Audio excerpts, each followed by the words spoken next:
Bonjour et bienvenue à vous. Si vous êtes nouveau sur cette chaîne, n'oubliez pas de vous abonner, de laisser un like si vous aimez le contenu. Partagez la vidéo si vous estimez qu'elle peut aider plus d'une personne. Et voilà, abonnez-vous aussi. Aujourd'hui, finalement, je vais aborder un sujet, ou du moins une question qui m'a été posée dans les commentaires, à savoir quels ont été les sujets qui sont tombés au cours des épreuves de vérification des connaissances en médecine générale pour la session de 2021. Je vais aborder cette réponse en deux parties. Premièrement, nous allons parler des épreuves de vérification des connaissances fondamentales et ensuite les connaissances pratiques. Pour ce qui concerne les épreuves de vérification des connaissances fondamentales, il y a eu plusieurs sujets, mais comme je l'ai déjà dit dans plusieurs vidéos auparavant, c'est presque les mêmes sujets qui reviennent.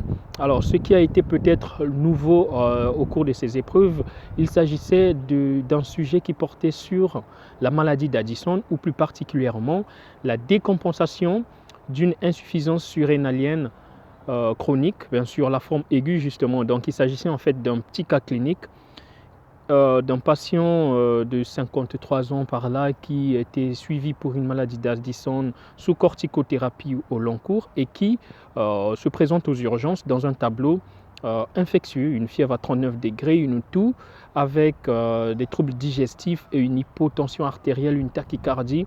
Et sur le plan paraclinique, il y avait une hypoglycémie avec hyponatrémie, hypercalémie. Et donc, il s'agissait de poser ce diagnostic qui avait justement, entre guillemets, on va dire un piège, parce que beaucoup de confrères se sont orientés vers une infection ou une pneumopathie à Covid-19 au regard justement des arguments épidémiologiques.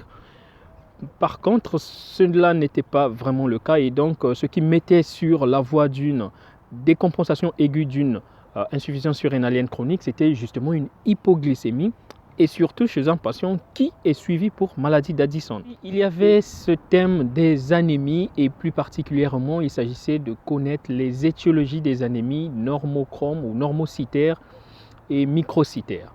Ensuite, il y avait également l'insuffisance rénale. Il fallait faire la différence entre une insuffisance rénale aiguë et une insuffisance rénale chronique. Aussi, il fallait connaître quels étaient les examens qui permettaient de pouvoir dire d'une insuffisance rénale aiguë qu'elle était fonctionnelle et justement la différencier d'une insuffisance rénale aiguë obstructive. Et en parlant des insuffisances rénales aiguës obstructives, il fallait connaître la prise en charge et surtout les conséquences d'une prise en charge mal faite devant une insuffisance rénale. Enfin, il y avait plusieurs petits sujets qui parlaient justement des syndromes œdémateux, syndrome œdémateux généralisé qu'on appelle état d'Anazark, d'un œdème localisé au membre inférieur. Il s'agissait donc d'évoquer les diagnostics étiologiques. Il y avait également des sujets qui portaient sur les maladies sexuellement transmissibles, donc la prévention et aussi le dépistage de ces pathologies, et aussi concernant le prurite ou les étiologies d'un prurite chez un patient sans domicile fixe.